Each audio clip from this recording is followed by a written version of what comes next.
Hola, hola, listo. ¿Qué vamos a hacer a continuación? Les voy a explicar un poquito brevemente en qué consiste el proceso cuando ya se ha radicado ante avanzar, cuáles son como las etapas. Les voy a compartir mi pantalla y vamos a iniciar. Entonces, es importante tener en cuenta que son cuatro actores básicamente los que funcionamos o los que aplicamos cuando ya es radicada la solicitud, ¿ok?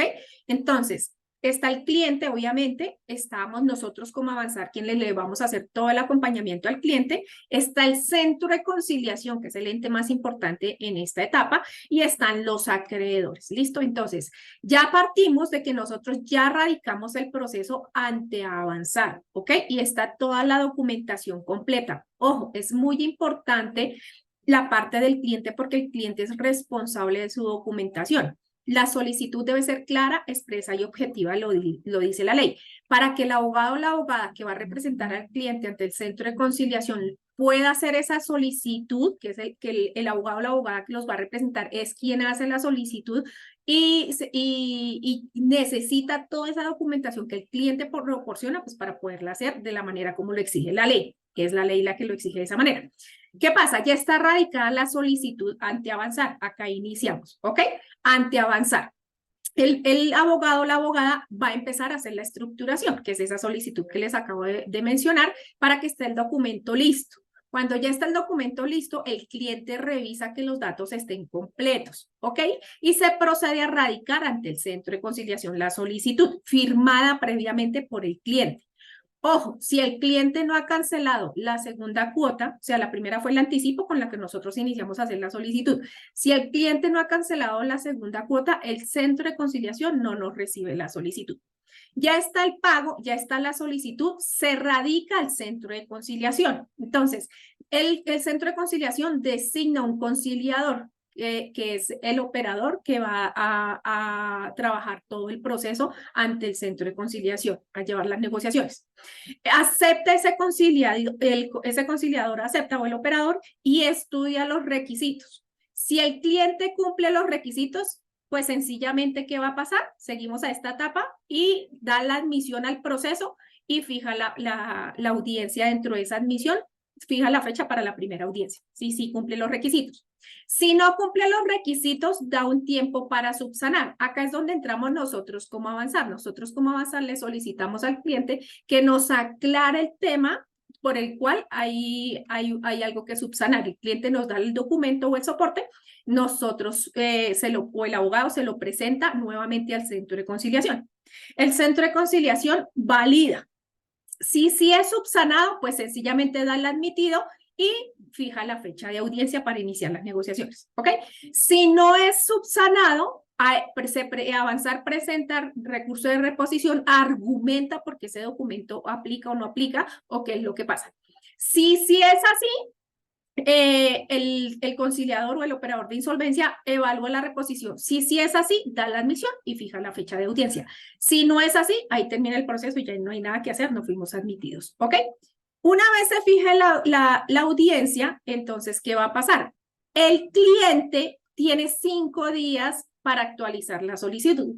¿Qué es actualizar la solicitud? Que si durante ese tiempo que se radicó la solicitud a la fecha de la admisión, él adquirió nuevas deudas o pagó deudas o algo así, si se modificó en algo esa solicitud, en este lapso es cuando se actualiza la solicitud. Eso lo hace el cliente, pues obviamente nosotros se lo hacemos, pero pues que él nos dé los soportes y demás, ¿ok? Y se le notifica, cuando ya fijaron la fecha de audiencia, se le notifica a los acreedores, ¿ok? La fecha de audiencia. Entonces, se realiza la audiencia de negociación y vienen los controles de legalidad. Entonces, su calidad de no comerciante, su domicilio, la naturaleza de las deudas, las cuantías y demás. Si estas deudas o estos valores están de acuerdo tanto el deudor como el acreedor, pues sencillamente se sigue a la siguiente etapa, que sería exponer la propuesta de pago y las negociaciones que van a hacer. ¿Qué pasa si no ocurre eso? Si hay objeciones. ¿Qué son objeciones? Que, por ejemplo, un cliente diga, no son 10 millones lo que me debe, sino son 12 millones de pesos.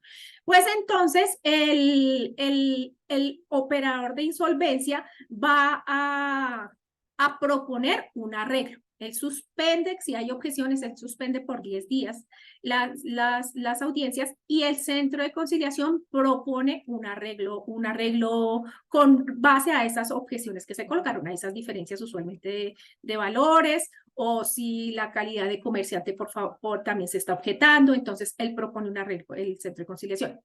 Sí se arreglan, o sea, si se arreglaron esas objeciones, pues sencillamente se sigue a exponer la propuesta de pago y la negociación.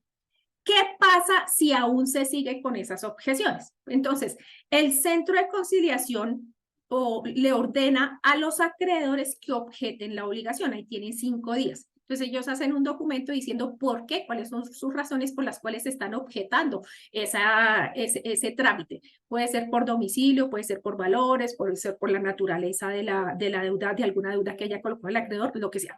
Pero él tiene que exponer sus motivos. Y asimismo tiene 5 días el cliente o nosotros como parte del cliente para sustentar esa objeción también, ¿ok? Una vez estén las dos, tanto la del acreedor como la del deudor, se envía al juez, ¿ok? A un juez municipal.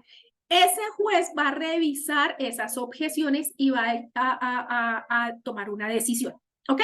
Cuando el juez haya tomado la decisión, se continúan las audiencias ante el centro de conciliación, se exponen las propuestas de pago y las negociaciones. ¿Cuánto demora estas objeciones en el juzgado? No se sabe, porque eso depende de cada juez, ¿ok? Eso no depende ni de avanzar, ni del centro de conciliación, ya depende es del juez, ¿ok? Entonces, ¿qué pasa acá? Ya iniciamos acá la propuesta de las negociaciones, ¿ok? Entonces, el acreedor, el deudor, obviamente hace su propuesta de pago con base en su condición económica actual, con lo que realmente puede pagar. ¿Quién vota esa propuesta? Pues los mismos acreedores. Los acreedores nos van a votar que sí o nos van a votar que no, ¿ok? Si los acreedores en votación tenemos un acuerdo porque nos votan que sí, sencillamente ahí yo empiezo a pagar mi acuerdo, el centro de conciliación genera el acuerdo de pago e inicio a pagar mi acuerdo y se acabó. Ahí termina el proceso. ¿Qué pasa si no logro esa votación? Pues me voy a la segunda instancia que sería el proceso de liquidación patrimonial, que es pagar lo que debo con lo que tengo, con mi patrimonio. Una anotación muy importante acá. Si durante el tiempo que estuve en el centro de conciliación hubo objeciones y se fue a un juzgado, este proceso de liquidación que se va a abrir se abre directamente en este juzgado que llevó las objeciones que yo tuve ante el centro de conciliación, ¿ok? Si mi proceso no se fue a objeciones ante un juzgado, el centro de conciliación emite un documento que se llama acto de fracaso de la negociación. El mismo centro de conciliación lo radica ante reparto, aquí sí hay reparto, y me asignan un juzgado. Y en ese juzgado inicio la liquidación patrimonial. ¿Listo? Y aquí termina mi etapa de negociación ante el centro de conciliación e inicio lo que es la liquidación patrimonial. ¿Listo? Esto era lo que les quería explicar. Chao, chao.